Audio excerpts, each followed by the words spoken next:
দীর্ঘ সংঘাত আর উত্তেজনার পর যুক্তরাষ্ট্র আর ইরানের মধ্যে বইতে শুরু করেছে সমঝোতার হাওয়া।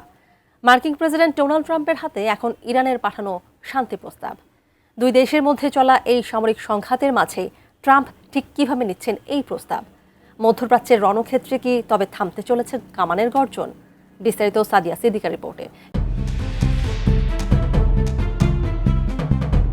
মধ্যপ্রাচ্যের আকাশে বারুদের উৎকট গন্ধ ছাপিয়ে এবার শান্তির পথে ইরান। তেহরানের পারমাণবিক কর্মসূচি এবং 5 সপ্তাহ ধরে চলা রক্তক্ষয়ী সংঘাত নিরসনে ডোনাল্ড ট্রাম্প প্রশাসনের সঙ্গে ইরানের দীর্ঘমেয়াদী আলোচনার পর অবশেষে একটি কার্যকর যুদ্ধবিরতি প্রস্তাব আলোর মুখ দেখছে।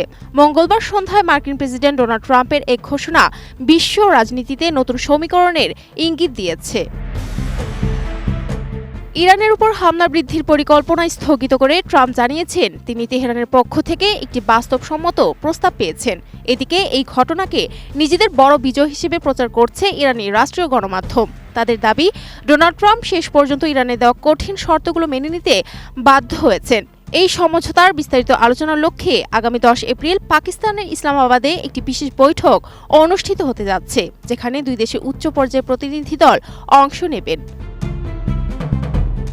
ইরানের রাষ্ট্রীয় সংবাদ মাধ্যমের প্রতিবেদন অনুযায়ী তেহরান যুদ্ধের অবসান ঘটাতে পাকিস্তানি মধ্যস্থতাকারীদের মাধ্যমে যুক্তরাষ্ট্রের কাছে একটি 10 দফা শান্তি পরিকল্পনা পেশ করেছে।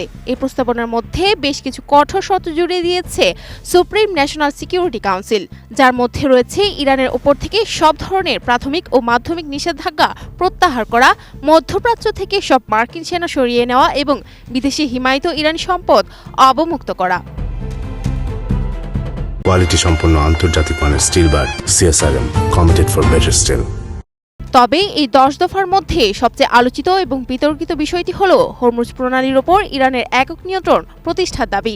ইরানের নতুন প্রস্তাবে বলা হয়েছে তারা এই প্রণালী দিয়ে যাতায়াতকারী জাহাজগুলো থেকে প্রায় $20 লাখ ফি আদায় করবে এবং সংগৃহীত অর্থ ওমানের সঙ্গে ভাগ করে নিয়ে যুদ্ধের ফলে ক্ষতিগ্রস্ত অবকাঠামো পুনর্নির্মাণে ব্যয় করবে।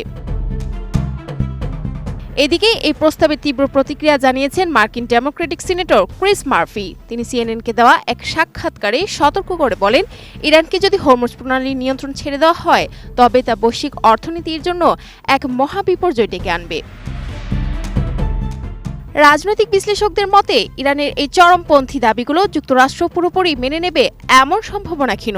তবে ডোনাল্ড ট্রাম্পের নমনীয় সুর এবং হামলা স্থগিতের ঘোষণায় ইঙ্গিত দিচ্ছে এই 10 দফার প্রস্তাবই হতে যাচ্ছে শুক্রবারের ইসলামাবাদ আলোচনার মূল ভিত্তি।